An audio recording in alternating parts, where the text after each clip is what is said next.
নমস্কার, আমি প্রবীর। আজ আবারও আমি চলে এসেছি এই ষষ্ঠ শ্রেণীর ক্লাসে ত্রিনেত্র চ্যানেলে। আজ আমরা তুলে ধরছি ষষ্ঠ শ্রেণীর প্রশ্নপত্র 2024-এর, অর্থাৎ আর কয়েক ঘন্টা পরেই অনুষ্ঠিত হতে চলা তোমাদের ফাইনাল পরীক্ষার চূড়ান্ত প্রস্তুতি স্বরূপ চূড়ান্ত সাজেশন। যে সাজেশনের মধ্যে আমরা উত্তর সহ তোমাদের এই সাজেশন পত্রটির সম্পূর্ণ 70 নম্বর প্রশ্নের সমাধান, যেটা তোমাদের 2.5 ঘন্টা সময় রয়েছে, সেই 2.5 ঘন্টার মধ্যে আমরা 1 ঘন্টা 10 থেকে 15 মিনিটের মধ্যে আমাদের এই ভিডিওটা সম্পন্ন করব এবং সেই সঙ্গে তোমাদের বুঝিয়ে দেবো কীভাবে এই 70 নম্বর প্রশ্নের সমাধান করতে হয়। তো সেই কারণে আজকের এই অত্যন্ত গুরুত্বপূর্ণ ভিডিওটি শেষ মুহূর্তের প্রস্তুতি স্বরূপ অত্যন্ত গুরুত্বপূর্ণ। তো সেই কারণে বলবো অবশ্যই সম্পূর্ণ ভিডিওটা দেখো। আমাদের আজকের পর্বে গত দুটি পর্বের মতোই এই পর্বেও আমরা রেখেছি মূলত আজকের অতি সংক্ষিপ্তধর্মী প্রশ্ন রয়েছে 10টি, 10 নম্বরের, আর সংক্ষিপ্তধর্মী প্রশ্ন রয়েছে আরও 10টি 20 নম্বরের, এবং রয়েছে সেই সঙ্গে সংক্ষিপ্তধর্মী জ্যামিতি থেকে 5 নম্বরের, আর 5 নম্বরের রয়েছে যে সমস্ত জ্যামিতির প্রশ্নগুলো তার সমাধান একটি করতে হবে, এবং সেই সঙ্গে রয়েছে সমস্যামান 6টি প্রশ্নের উত্তর দিতে বলা আছে 30 নম্বরে। এই হলো আজকের প্রশ্নপত্র। তো আজকের প্রশ্নপত্রটি আমরা মূলত 70 নম্বরের প্রশ্ন, তার সম্পূর্ণরূপে আমরা সমাধান করব। তোমরা এখানে আমাদের 1-এর দাগের এবং 2-এর দাগের প্রশ্নগুলো এবং সেই সঙ্গে সঙ্গে বাকি যে 3, 4, 5 যে দাগের প্রশ্নগুলো রয়েছে তা সম্পূর্ণ দেখতে পাচ্ছ। এই প্রশ্নগুলোর সমাধান আমরা আজকের পর্বে তুলে ধরছি। তো সেই কারণে সম্পূর্ণ ভিডিওটা দেখো এবং অবশ্যই ভিডিওটাকে ভালো লাগলে লাইক, কমেন্ট এবং শেয়ার করো। আর তার সাথে সাথে অবশ্যই সকলের কাছে আমাদের বিশেষ আবেদন যে অবশ্যই চ্যানেলটিকে সকলে সাবস্ক্রাইব করো, তাহলেই কিন্তু আগামী বছরও এইভাবে এরকমই গুরুত্বপূর্ণ ভিডিওগুলো পেতে থাকবে। তো চলো আজকের পর্বের আমাদের প্রথম অঙ্ক কি রয়েছে না, নিচের প্রশ্নগুলির নির্দেশ মতো উত্তর দাও। 1-এর দাগে রয়েছে নির্দেশ মতো উত্তর, অতি সংক্ষিপ্তধর্মী প্রশ্ন। প্রথমেই আছে 1-এর দাগে কি রয়েছে না, এখানে বলা আছে 3 ও 6-এর গসাগু কত। 3 এবং 6-এর গসাগু কি করব না, এক্ষেত্রে 3 দিয়ে ভাগ করবো আমরা 6কে, তাহলে হবে কত, 3 2 হবে 6। তাহলে এখানে মিলিয়ে দিল কে 3, অর্থাৎ গসাগু হবে এখানে, তাহলে গসাগু সমান সমান হবে 3। এটা আমরা ভাগ প্রক্রিয়ার সাহায্যে করলাম। তোমরা চাইলে উৎপাদক বিশ্লেষণ করেও এর গসাগু নির্ণয় করতে পারো। এবার দেখো পরের প্রশ্ন। পরের প্রশ্নে কি রয়েছে, 2-এর দাগে 0.3-এর মাথায় পৌনঃপুনিক, একে সামান্য ভগ্নাংশে পরিণত করতে বলা আছে। 2-এর দাগের প্রশ্ন 0.3-3-এর মাথায় পৌনঃপুনিক সমান সমান কি লিখবো না, 3/9। যেহেতু একটার মাথায় পৌনঃপুনিক, দশমিক বিন্দুর পরে একটার মাথায় পৌনঃপুনিক আছে, তাই একটা নয়। এখন কাটাকুটি করবো, 3 3-কে 9, 3 1-কে 3 সমান সমান হবে 1-এর 3। এবার দেখো 3-এর দাগের প্রশ্ন বলা আছে 2.75 এর সঙ্গে কত যোগ করলে 3 পাবো। তাহলে কত পাবো বলা আছে না, 3 পাবো। তো সেই 3 থেকে আমরা 2.75 বিয়োগ করব, সমান সমান কত হবে না, এটা বিয়োগ করার সময় আমরা এইভাবে লিখব 3.00 আর এটা 2.75। বিয়োগ করলে কত হয়, 5 কয় দাও 10, পাই দাও 10, 7-কে 8 কয় দাও 10, 2 দাও 10, দশমিক বসে যাবে, ধীরে ধীরে মিলে যাবে, 0 হবে, অর্থাৎ 0.25 হবে। এটা হবে উত্তর, 0.25। এই গেল আমাদের 3-এর দাগের প্রশ্ন। এবার 4-এর দাগের প্রশ্ন কি রয়েছে, 4-এর দাগের প্রশ্নে বলা আছে 49-কে রোমান সংখ্যায় লেখো।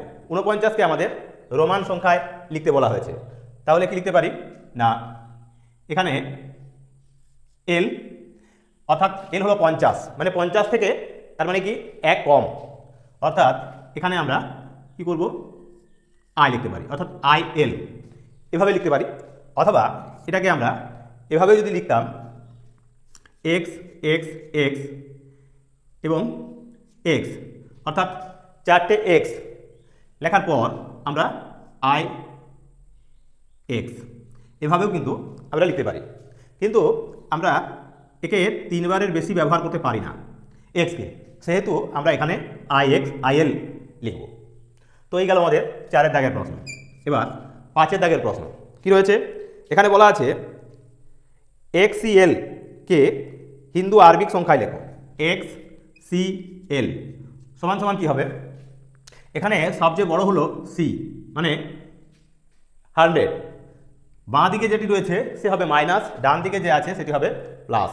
তাহলে এখান থেকে এই 100 থেকে প্লাস হলো 50, মানে 150, আর এখানে আছে 10 বিয়োগ, তাহলে হবে কত না, তাহলে হবে আমাদের, আমরা লিখতে পারি কত না, এটা হবে 140, এটা হবে 40। এই একই রকমভাবে তোমরা এখানেও এটা লিখতে পারতে এভাবেও, এই এল এখানে এক্স অর্থাৎ এক্স এল আই এক্স, এভাবেও কিন্তু এই 49 সংখ্যাটাকে লেখা যায়। আমরা মূলত এই 49 সংখ্যাটাকে এইভাবে লিখব, যেভাবে আমরা 5-এর আরবিক সংখ্যায় লিখলাম এভাবে লিখতে পারি, এক্স এল আই এক্স এভাবে লিখব। যা হোক, এবার হলো 6-এর দাগের প্রশ্ন। 6-এর দাগের প্রশ্নে কি আছে, এখানে বলা রয়েছে যে 1/3 এর অনন্য কত। 1/3 সমান সমান হবে 5 একে 5 3 8 অর্থাৎ 8-এর 5। এর অনন্যক সমান সমান লিখব কত, 8-এর 5 হয়ে যাবে 5-এর 8, 5-এর 8। এবার দেখো 7-এর দাগের প্রশ্ন। 7-এর দাগের প্রশ্নে কি আছে, এখানে বলা আছে x less than equal to 3 কে কোথায় লেখো। X less than equal to 3 অর্থাৎ কি লিখব না, এক্স এর মান 3-এর চেয়ে ছোট অথবা সমান এটাকে আমরা যখন কথায় লিখব তখন এইভাবে ভাষা দিয়ে লিখব। এবার দেখো 8-এর দাগের প্রশ্ন। 8-এর দাগের প্রশ্নে কি আছে, 8-এর দাগের প্রশ্নে বলা রয়েছে রুট আছে, তার ভিতরে আবার রুট 25 যোগ রুট ওভার 121 সমান সমান, এখানে এই 25-এর বর্গমূল করলে হবে 5, বড় রুট থাকছে, 25-এর বর্গমূল 5 যোগ 121-এর বর্গমূল হবে 11। তাহলে সমান সমান দিয়ে আমরা লিখতে পারি কত, রুট ওভার 16-র বর্গমূল হলে হয় 4। তাহলে উত্তর হবে এক্ষেত্রে 4। এবার দেখো 9-এর দাগের প্রশ্ন। 9-এর দাগের প্রশ্নে কি রয়েছে, এখানে বলা আছে 2/6-7 এর মধ্যে 5-এর 7 কতবার আছে।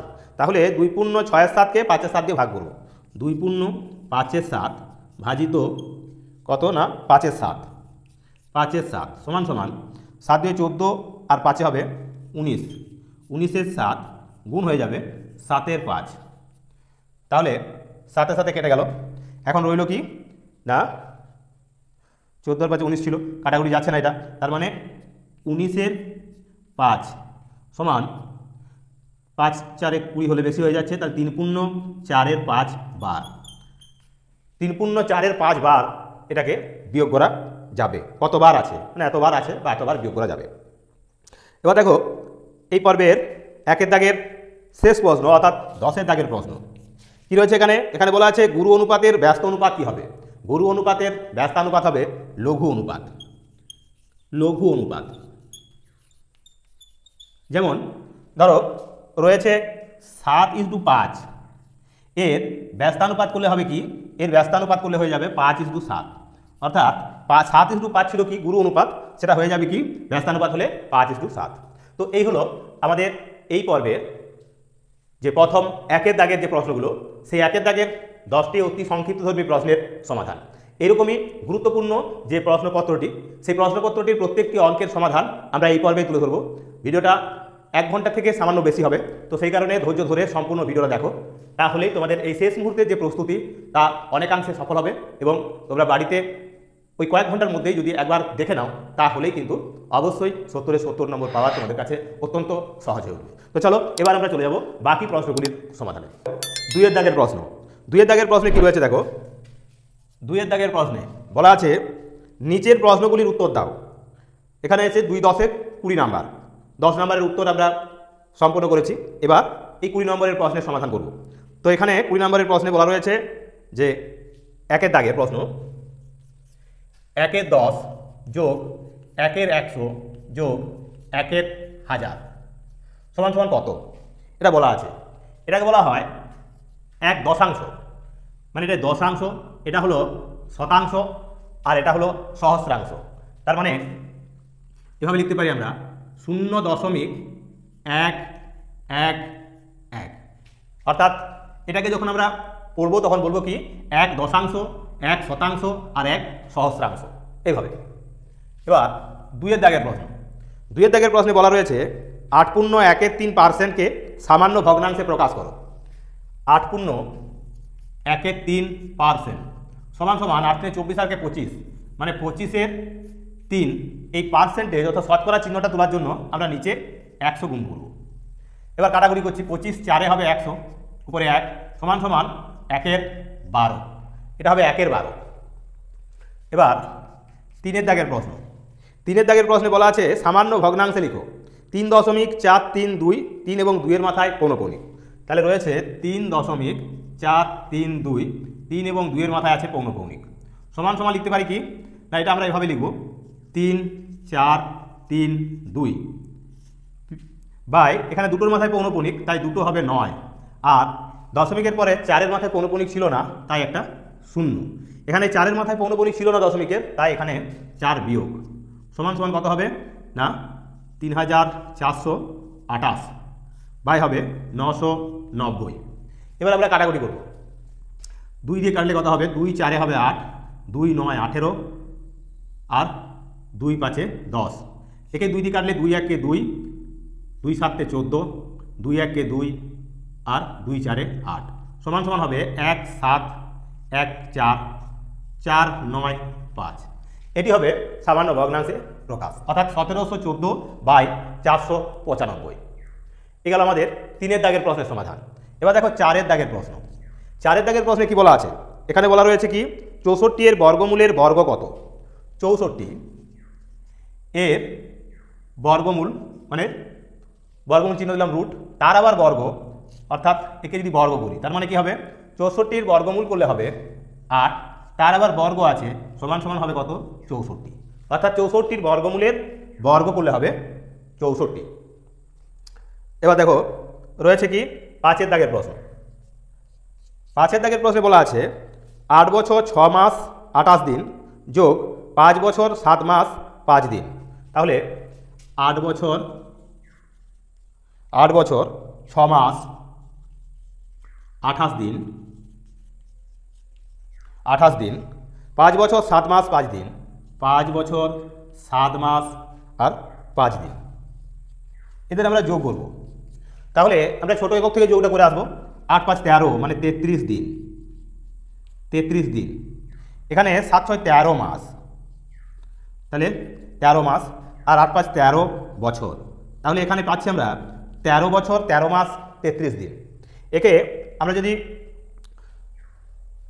এই 33 মাস সমান সমান কি হয় না 33 দিন সমান হলো কত না 1 মাস 1 দিন 3 দিন, তাহলে এখানে লিখবো আমরা 3 দিন। এবার এই 1 মাস আমরা মাসেতে যোগ করে নেবো, অর্থাৎ 13 মাসের জায়গায় হয়ে যাবে 14 মাস। আবার 14 মাস সমান কি না 1 বছর 2 মাস, তাহলে এখানে লিখবো আমরা 2 মাস, 2 মাস আর 1 বছর এখানে যোগ হয়ে যাবে অর্থাৎ 14 বছর। তাহলে 14 বছর 2 মাস 3 দিন হবে এই 5-এর দাগের প্রশ্নের সমাধান। এবার দেখো 6-এর দাগের প্রশ্ন। 6-এর দাগের প্রশ্নে কি আছে তার সমাধান করব। 6-এর দাগের প্রশ্নে বলা রয়েছে রহিম আমার থেকে 1 ঝুড়ি আমের 1/4 অংশ নিল। যদি সে 8টি আম নেয় তাহলে আমার ঝুড়িতে কটি আম ছিল।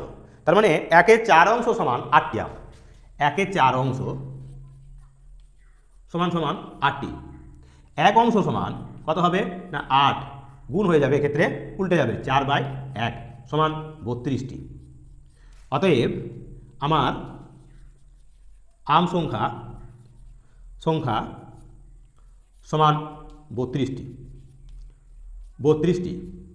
এই হবে আমাদের এই পর্বের 2-এর দাগের 6টি অত্যন্ত গুরুত্বপূর্ণ সংক্ষিপ্তধর্মী প্রশ্নের সমাধান। তো এরকমই গুরুত্বপূর্ণ বাকি প্রশ্নগুলিও, তো সেই কারণে বলবো সম্পূর্ণ ভিডিওটা দেখো, আর তার সাথে সাথে অবশ্যই চ্যানেলটিকে সকলে সাবস্ক্রাইব করে রাখো যাতে করে আগামী বছর নতুন ক্লাসের নতুন ভিডিওগুলো এইভাবেই তোমরা সবার আগে আমাদের চ্যানেলের মাধ্যমে পেয়ে যেতে পারো। তো চলো এবার আমরা চলে যাব বাকি প্রশ্নের সমাধানে। 2-এর দাগের 7-এর অঙ্ক।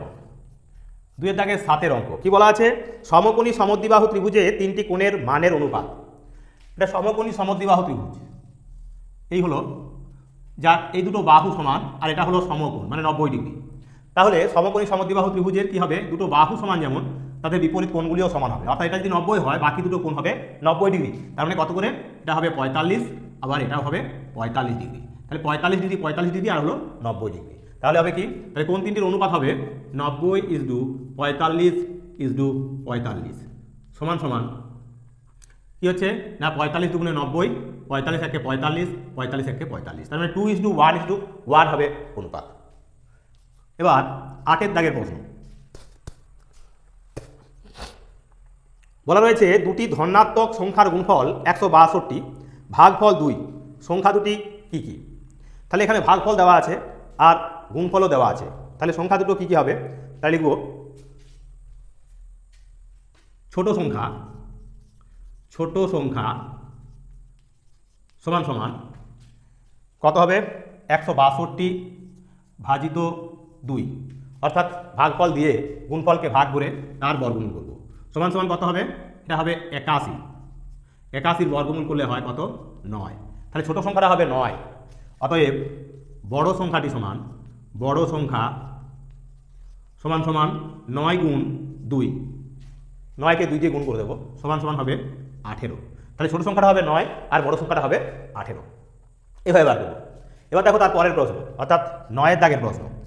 9 দাগের প্রশ্নে কি বলা আছে? বলা আছে 3 ঘন্টা 26 মিনিট গুণ 4 সমান কত ঘন্টা কত মিনিট? তাহলে রয়েছে 3 ঘন্টা 26 মিনিট, একে গুণ করতে বলা আছে কত দিয়ে? না গুণ আছে 4, তাহলে 4 দিয়ে গুণ করব। তাহলে কত হবে? এটা 4 6 24 আর 4 2 8, 8 আর 2 হবে 10, 104 মিনিট। আর ঘন্টা হবে 4 3 12, তাহলে 12 ঘন্টা আর 104 মিনিট। এবার আমরা কি জানি না 60 মিনিটে 1 ঘন্টা, তাহলে 60 মিনিট যদি নিয়ে নিই 1 ঘন্টা এখানে বেড়ে যাবে, তাহলে কত হবে? এটা না সমান সমান হবে 1 ঘন্টা চলে এলে ধারে 13 ঘন্টা, তাহলে 13 ঘন্টা কত মিনিট পড়ে থাকছে? না 60 বিয়োগ দিলে 104 থেকে 44, তাহলে 44 মিনিট। অর্থাৎ আমরা পেলাম কি না 12 ঘন্টা আর 44 মিনিট, 12 ঘন্টা এবং 44 মিনিট। এবার দেখো 2 দাগের শেষ প্রশ্ন, এখানে কি রয়েছে? 2 দাগের শেষ প্রশ্নে বলা আছে সরল করো। এবার আছে সরল একটা, কি রয়েছে? √x² প্লাস √y² যোগ √ প্রথম বন্ধনীর ভিতর রয়েছে a প্লাস b তার হোল স্কোয়ার, তারপর রয়েছে কি -a minus b minus x minus y, এভাবে আছে। তো আমরা সরলটা সমাধান করব কিভাবে? x² এর বর্গমূল করলে হয় শুধু x, প্লাস y² এর বর্গমূল করলে হবে শুধু y, plus a plus b তার হোল স্কোয়ারের বর্গমূল করলে হবে a প্লাস b। এখানে আছে -a minus b minus x minus y, এভাবে লিখলাম। এখন এখানে আছে প্লাস এক্স, এখানে আছে মাইনাস এক্স, কেটে গেল। এখানে রয়েছে প্লাস ওয়াই, এখানে আছে মাইনাস ওয়াই, কেটে গেল। এখানে আছে প্লাস এ, এখানে আছে মাইনাস এ, এখানে প্লাস বি, এখানে মাইনাস বি, সমান সমান সব কেটে গেল, মানে 0। তাহলে এই 2 দাগেরও যে 10টি প্রশ্ন, সেই সংক্ষিপ্তধর্মী প্রশ্নগুলিরও সমাধান আমরা করে দিলাম। তো এরকমই গুরুত্বপূর্ণ আমাদের এই ভিডিওটি, অর্থাৎ অত্যন্ত গুরুত্বপূর্ণ প্রশ্নগুলো, তাদের সমাধানও তাই অত্যন্ত গুরুত্বপূর্ণ। এবং প্রত্যেকটি প্রশ্নের সমাধান তোমরা খুঁটিয়ে খুঁটিয়ে এইভাবে দেখে নাও, তাহলেই কিন্তু তোমরা নিজেরাও এই 70 নম্বর প্রশ্নের সমাধান যেমন জেনে যাবে, ঠিক একই রকমভাবে প্রশ্নপত্রটি যখন হাতে পাবে তার সমাধানও তোমরা সহজেই করতে পারবে। তো চলো এবার আমরা চলে যাব বাকি প্রশ্নগুলির সমাধানে। 3 দাগের শূন্যস্থান পূরণ করো, জ্যামিতির 5টি অতি সংক্ষিপ্তধর্মী প্রশ্ন, তারও সমাধান আমরা এভাবেই তোমাদের তুলে ধরছি। তো দেখো কি হবে 3 দাগের প্রশ্নগুলোর সমাধান। 3 দাগে শূন্যস্থান পূরণ করতে বলা আছে 5 একে 5, অর্থাৎ 5 নম্বরের প্রথম প্রশ্ন। 1 দাগের প্রথম প্রশ্নে রয়েছে কি ত্রিভুজের 3টি কোণের সমষ্টি। একটা ত্রিভুজের 3টি কোণের সমষ্টি সবসময় 180 ডিগ্রি, তাহলে উত্তর হবে এটা 180 ডিগ্রি। এবার 2 দাগের প্রশ্ন। 2 দাগের শূন্যস্থানে কি বসবে? বলেছে সমকোণী ত্রিভুজের সবচেয়ে বড় বাহু নাম। এটা সমকোণী ত্রিভুজ, তার বড় বাহুর নাম। এটা যদি সমকোণী ত্রিভুজ হয়, এটা যদি সমকোণ হয়, তাহলে তার বিপরীত বাহু হবে এটা। এই বিপরীত বাহুর নাম হলো অতিভুজ, এটা হবে অতিভুজ। অতিভুজ, তাহলে 2 দাগের উত্তর হবে অতিভুজ। অতিভুজ। এবার 3 দাগের প্রশ্ন কি রয়েছে? বৃত্তের ব্যাসের মধ্যবিন্দু হলো ড্যাশ। একটা ব্যাসের মধ্যবিন্দু হবে সেই বৃত্তটির আসলে কেন্দ্র, বৃত্তের কেন্দ্র। 3 দাগে হবে বৃত্তের কেন্দ্র, বৃত্তের কেন্দ্র হবে ব্যাসের মধ্যবিন্দু। এবার দেখো 4 দাগের প্রশ্ন কি রয়েছে? না যে চতুর্ভুজের বিপরীত বাহুগুলি সমান ও সমান্তরাল কিন্তু কোণগুলি সমকোণ নয় তাকে ড্যাশ বলে। তাহলে সমান এবং সমান্তরাল বিপরীত বাহুগুলো, কিন্তু কোণগুলো সমকোণ নয়, তাকে আমরা কি বলবো? তাহলে বিপরীত বাহুগুলো সমান এবং সমান্তরাল কোণগুলো সমকোণ নয়, এটা বলা হয় সামান্তরিক। তাহলে 4-এর দাগের প্রশ্নে হবে সামান্তরিক। সামান্তরিক অর্থাৎ এই শূন্যস্থানে বসবে সামান্তরিক, এটা হবে সামান্তরিক। এবার দেখো এই জ্যামিতির 5-এর দাগের প্রশ্নটা রয়েছে কি? সমবাহু ত্রিভুজের প্রতিসম রেখার সংখ্যা। একটা সমবাহু ত্রিভুজের প্রতিসম রেখার সংখ্যা হবে 3টি, এটা হবে 3টি। তো এই হলো আমাদের অতি সংক্ষিপ্তধর্মী আরও 5টি প্রশ্নের সমাধান। এবার বাকি যে প্রশ্নগুলো দেখছো, অর্থাৎ এই জ্যামিতির যে দুটো প্রশ্ন রয়েছে 4-এর দাগের, যে কোনো একটি প্রশ্নের উত্তর করতে বলা আছে, তা আমরা খাতার মাধ্যমে তোমাদের বুঝিয়ে দেবো, যাতে করতে তোমরা সম্পূর্ণ অংশটা বুঝতে পারো এবং খাতা কলমে তোমাদের করতে হবে কিভাবে আমরা সমাধান করছি জ্যামিতিগুলোর, অর্থাৎ এই সম্পাদ্য দুটির, তা তোমরা দেখে নাও। তো চলো এবার আমরা চলে যাবো আমাদের খাতাতে। তো দেখো এবার আমাদের 4-এর দাগের যে প্রশ্ন রয়েছে, আমরা এই মাত্র 3-এর দাগের প্রশ্নের জ্যামিতির অতি সংক্ষিপ্তধর্মী যে প্রশ্নগুলো ছিল, অর্থাৎ শূন্যস্থানের, তা তোমাদের সম্পন্ন করে দিয়েছি। এবার এই পর্বের 4-এর দাগের বলা রয়েছে কি না, যে কোনো একটি প্রশ্নের উত্তর দাও।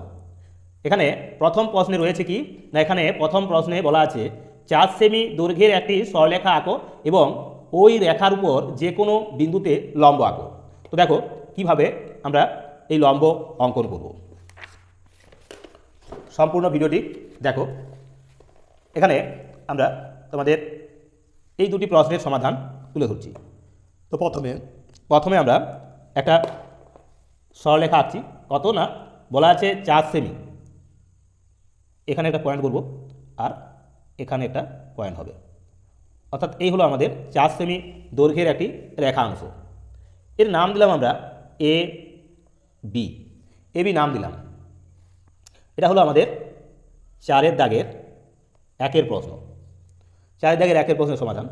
তো এবার আমরা কি করব? এবার আমরা এই পেন্সিল কম্পাসের সাহায্যে এখানে একটা বিন্দু, যে কোনো একটা বিন্দু নিতে বলেছে এই সরলরেখার উপর। তাহলে আমরা ধরলাম এখানে একটা বিন্দু আছে, সেই বিন্দুটার নাম আমাদের হলো পি। এই পি বিন্দুতে তাহলে আমাদের কি করতে হবে না, লম্ব অঙ্কন করতে হবে। তো আমরা এখানে লম্ব অঙ্কন করব, এখানে লম্ব অঙ্কন করব।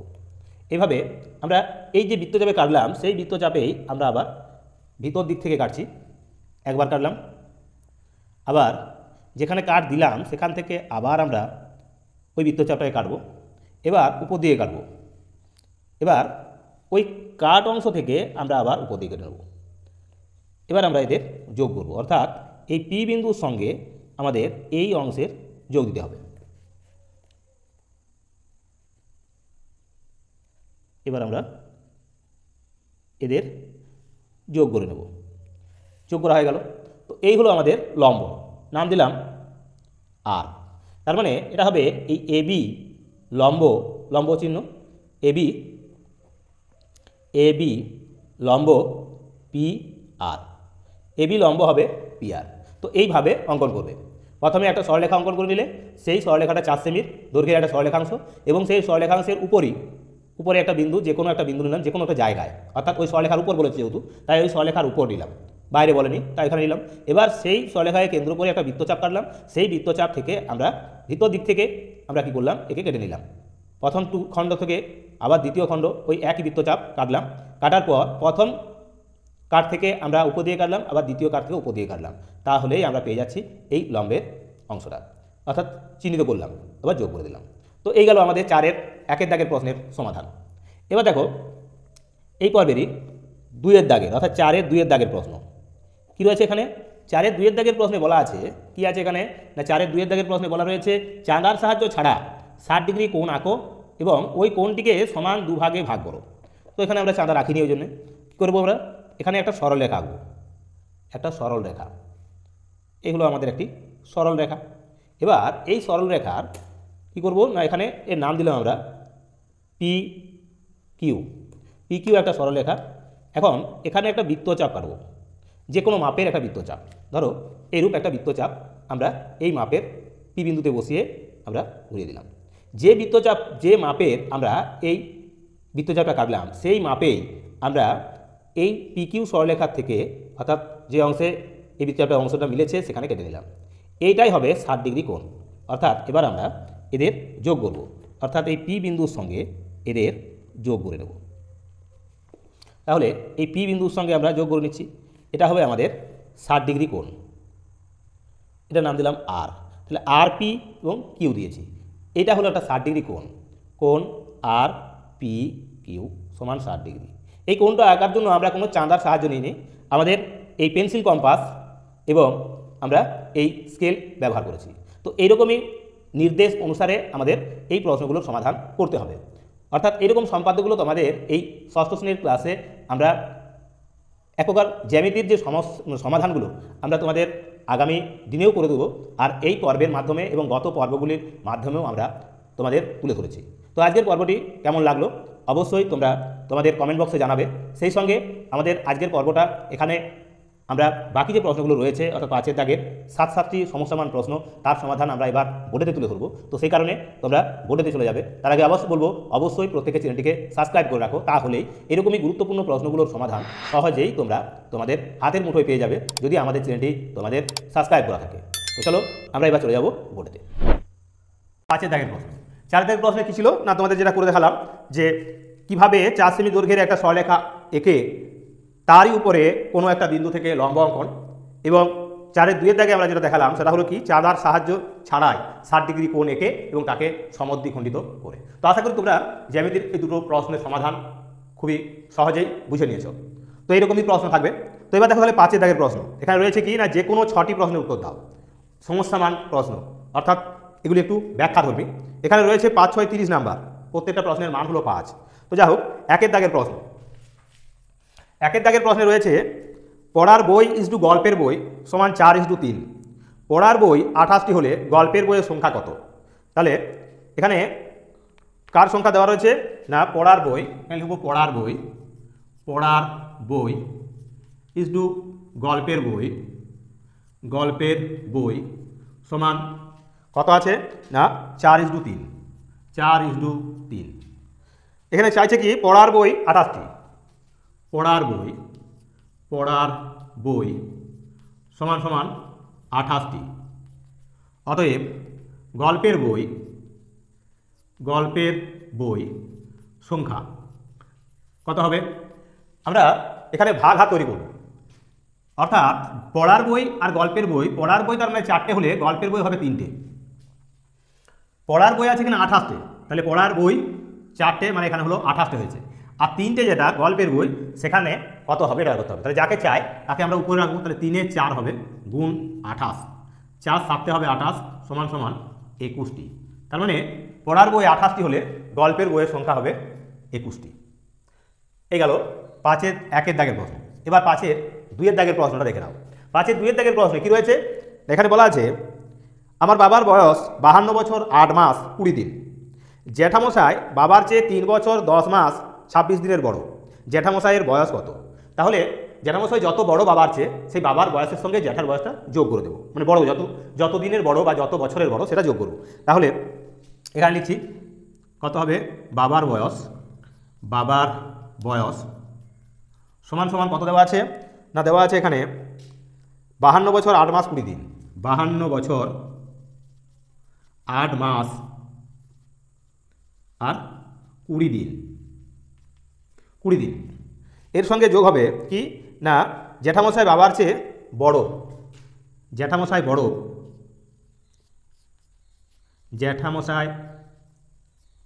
বড় কত বলা আছে 3 বছর কত মাস, 10 মাস আর 26 দিন, অর্থাৎ 3 বছর 10 মাস 26 দিনের বড় জ্যাঠামশাই। তাহলে যোগ করব। এবার আমরা ছোট যোগ থেকে যোগটা করে আসবো।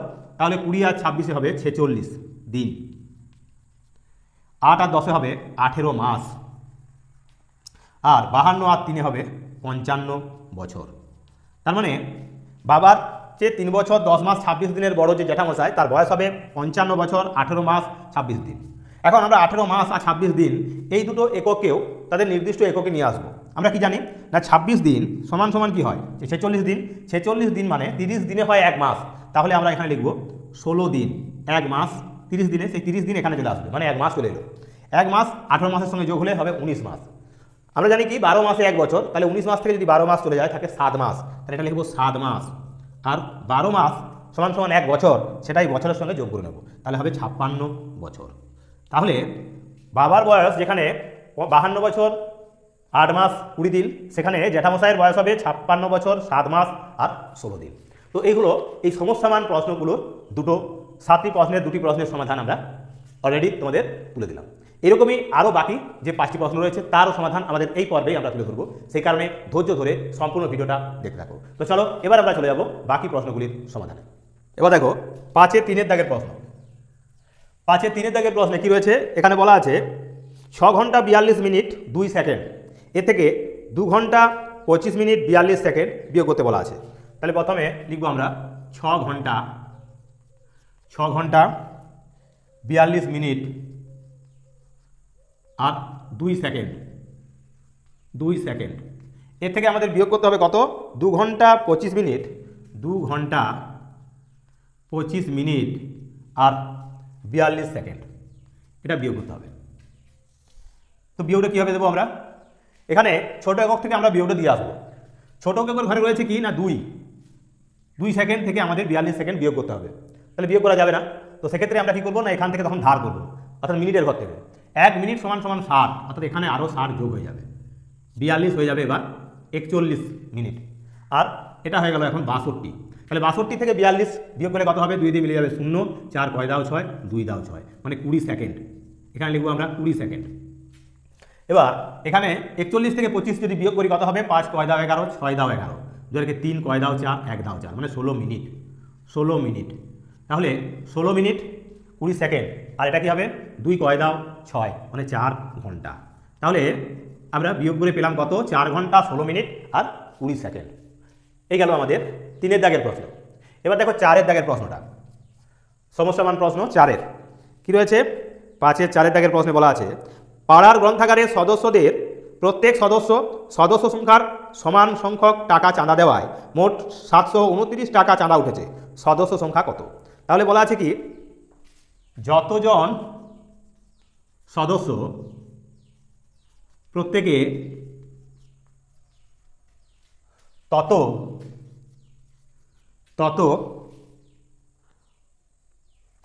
সংখ্যক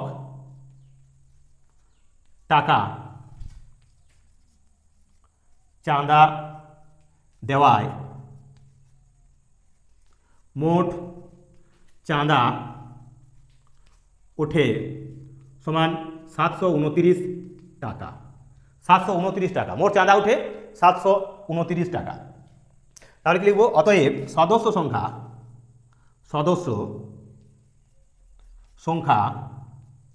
সমান সমান √729, মানে 729-এর আমরা বর্গমূল করব, যতজন প্রত্যেকে তত সংখ্যক টাকা দিয়েছে।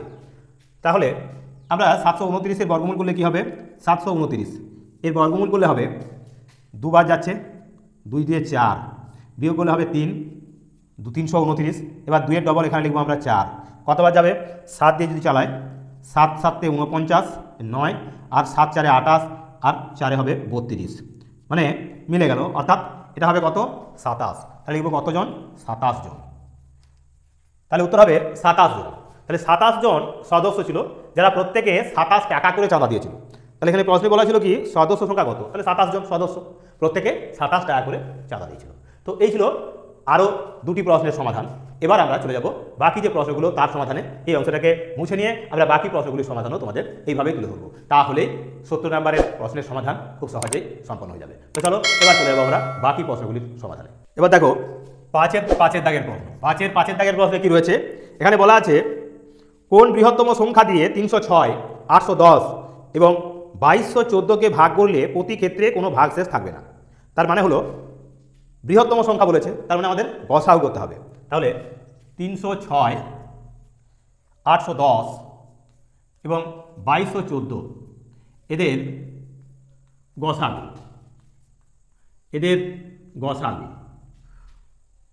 গসাগু করব কীভাবে, এই 810কে আমরা 306 দিয়ে ভাগ করব, 2 বার যাবে, তাহলে 612, 2 কয় দাও 10, 8 দাও 10, 2 কয় দাও 11, 9 দাও 11, 6 একে 7, কয় দাও 8, 1 দাও 8, 198। এবার এই 198 দিয়ে 306কে ভাগ করবো, কতবার যাবে? একবার যাবে, তাহলে 198। বিয়োগ করলে পাচ্ছি 8, কয় দাও 16, 8 দাও 16, 9 কে 10, 10 10 মিলে গেল 0, 1 আর 2, কয় দাও 3, 1 দাও 3, 108। এবার এই 108 দিয়ে ভাগ করবো আমরা 198কে, এবারও একবার যাবে, তাহলে হবে 108। বিয়োগ দিলে পাচ্ছি 0, এটা হবে 9। এবার 90 দিয়ে ভাগ করবো আমরা 108কে, যাবে একবার, তাহলে পাচ্ছি কত? 18। এবার 18 দিয়ে ভাগ করবো আমরা এই 90কে, তাহলে হবে 5 18 90, অর্থাৎ এক্ষেত্রে মিলে যাচ্ছে। তার মানে কি গসাগু হবে কত? এখানে 18, এই দুটো সংখ্যার ক্ষেত্রে। এখনও আছে 2214। তাহলে এবার এই 2214কে আমরা ভাগ করব 18 দিয়ে। 18 একে 18, 4 41, 18 দুগুণে হবে 36, 5 54, 3 18 হবে 54। তাহলে মিলে গেল। অর্থাৎ নির্ণয় গসাগু কী হবে? তাহলে গসাগু সমান সমান কত পাচ্ছি? এদের গসাগু সমান পেলাম আমরা কত? না 18। তাহলে বৃহত্তম সংখ্যাটা হবে, অতএব নির্ণয় বৃহত্তম সংখ্যা সমান সমান 18। তো এই 18 দিয়ে তার মানে এই 306, 810 এবং 2214কে ভাগ করলে কোনো ভাগশেষ থাকবে না, এটি হবে বৃহত্তম সংখ্যা। তো এরকমই আর দুটি প্রশ্ন, তাহলেই আমাদের এই পর্বটিও সারা হয়ে যাবে। আর তার সাথে সাথে তোমরাও একটা নতুন বছরে আবারও নতুন ক্লাসে আমাদের ভিডিওগুলো ঠিক একই রকমভাবে পেতে থাকবে। তো সেই কারণে বলবো অবশ্যই প্রত্যেকে চ্যানেলটিকে সাবস্ক্রাইব করো, আর অবশ্যই আমাদের অন্যান্য প্লেলিস্টে থাকা অন্যান্য ভিডিওগুলো তোমরা দেখে নাও, কারণ গণিত সম্পর্কে বিভিন্ন ক্লাসের বিভিন্ন প্রতিযোগিতামূলক পরীক্ষার প্রস্তুতি আমরা আমাদের এই ত্রিনেত্র চ্যানেলের মাধ্যমে প্রত্যেক দিন আমরা ভিডিও আপলোড করে থাকি। তো সেই কারণে প্রতিটি ভিডিও অত্যন্ত গুরুত্বপূর্ণ, সেই ভিডিওগুলো দেখলেও তোমাদের কিন্তু আগামী দিনে অত্যন্ত কাজে লাগবে, গুরুত্বপূর্ণ সেই ভিডিওগুলো দেখার জন্য সকলকে আহ্বান জানিয়ে আবারও বলবো যে অবশ্যই চ্যানেলটিকে সাবস্ক্রাইব করে নাও। তো চলো এবার আমরা চলে যাচ্ছি বাকি প্রশ্নগুলির সমাধানে। এবার 5-এর দাগে 6-এর প্রশ্ন। 5-এর দাগে 6-এর প্রশ্নে কী রয়েছে? বলেছে রামবাবু তার মাসিক আয়ের 22% বাড়ি ভাড়া দেন। যদি রামবাবু প্রতি মাসে 1870 টাকা বাড়ি ভাড়া দেন, তবে রামবাবুর মাসিক আয় কত? তার মানে বলেছে মাসিক আয়ের 22% বাড়ি ভাড়া দেন, মানে আয় যদি শতকরা, তার মানে শতকরা 22 টাকা তিনি তার মানে বাড়ি ভাড়া দেন। তাহলে আমরা এভাবেও লিখতে পারি জিনিসটাকে, এখানে বাড়ি ভাড়া আর এটা হলো আয়। এবার বাড়ি ভাড়া হচ্ছে কি 22 টাকা বা 22%, কত না শতকরা, অথবা 100 টাকায়। তাহলে বাড়ি ভাড়া দেওয়া হয়েছে কত? 1870। 1870 হলে আয়টা কত, এটা বার করতে হবে। তো আমরা এক্ষেত্রে এর সমাধান করলে কী পাবো, কীভাবে লিখবো? এই নিয়মে এটা বেড়েছে অর্থাৎ এটাও বাড়বে, তার মানে এটা সরল সম্পর্ক। এখন আমরা লিখবো এভাবে, 22 টাকা বাড়ি ভাড়া হলে মাসিক আয়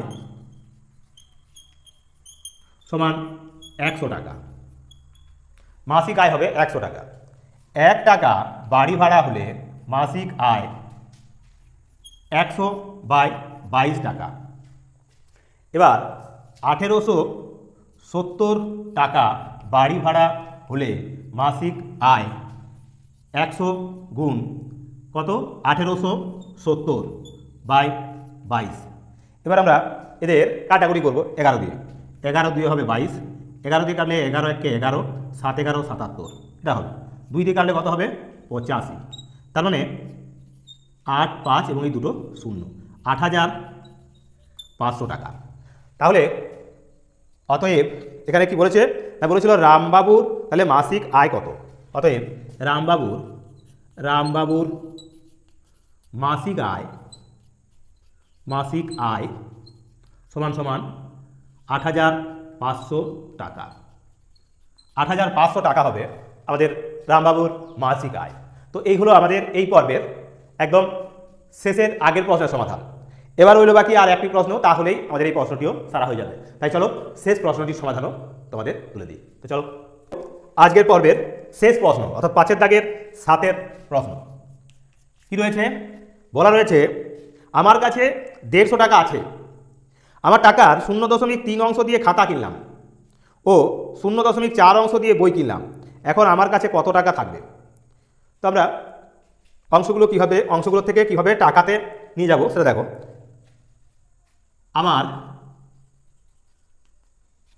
আমার কাছে আছে সমান সমান 150 টাকা। 150 টাকা আছে, সেই 150 টাকার কি না 0.3 অংশ দিয়ে খাতা কিনলাম। 0.3 অংশে খাতা সমান সমান 0.3 অংশটা তাহলে কত টাকা না, তখন আমরা লিখব 150 গুণ 3 × 10। 0.3 ছিল, তাহলে 3 × 10 অংশ। কাটাকুটি করলে 0 0 কেটে গেল, অর্থাৎ 3 15 হবে 45 টাকা। তাহলে 45 টাকা দিয়ে আমরা খাতা কিনেছি। এবার 0.4 অংশে কি কিনেছি, অংশে বই কিনলাম। বই সমান সমান তাহলে কত হবে, 0.4 অংশটা কত না, এটা হবে ওই 150 গুণ 4 × 10। 0 0 কেটে দিলাম, সমান সমান হবে কত, 4 15 60, মানে 60 টাকা। তাহলে 45 টাকা দিয়ে কিনেছি খাতা, আর 40 টাকা দিয়ে 60 টাকা দিয়ে কিনেছি আমরা বই। তাহলে বাকি থাকবে কত, তাহলে বাকি থাকবে সমান সমান কত না, 150 বিয়োগ 45 টাকার খাতা যোগ 60 টাকার বই সমান সমান 150 বিয়োগ 60 আর 45 হবে 105, সমান সমান হবে কত, 45 টাকা। তাহলে বাকি থাকবে 45 টাকা। কি বলেছে, এখন আমার কাছে কত টাকা থাকবে, তাহলে বাকি থাকবে এটা। তাহলে অতএব আমার কাছে আর থাকবে সমান সমান 45 টাকা। 45 টাকা। তো এই হলো আমাদের এই পর্বের 70 নম্বর প্রশ্নের যে 5টি দাগ এবং তাদের প্রত্যেকটি প্রশ্নের সমাধান আমরা অত্যন্ত সহজ সরল ভাষায় তোমাদের বোঝাবার চেষ্টা করলাম। আশা করি তোমাদের বোধগম্য হয়েছে এবং এই প্রশ্নগুলোর সমাধান আগামী কয়েক ঘন্টার মধ্যেই যখন তোমরা পরীক্ষার হলে পৌঁছাবে, সেই সময় যখন করতে যাবে অবশ্যই তোমরা পারবে। তো সেই কারণে বলবো অবশ্যই একবার পাতাগুলো উল্টিয়ে বই থেকে অঙ্কগুলো অনুসরণ করে নিতে পারলে অত্যন্ত ভালো। আর তার সাথে সাথে অবশ্যই ভিডিওটা সম্পূর্ণ দেখার জন্য তোমাদের সকলকে অসংখ্য ধন্যবাদ। সেই সঙ্গে বলবো আগামী দিনে তোমাদের নতুন ক্লাসের জন্য আগাম আন্তরিক প্রীতি শুভেচ্ছা এবং সেই সঙ্গে চ্যানেলটিকে সকলে সাবস্ক্রাইব করে রাখার জন্য অসংখ্য ধন্যবাদ। তো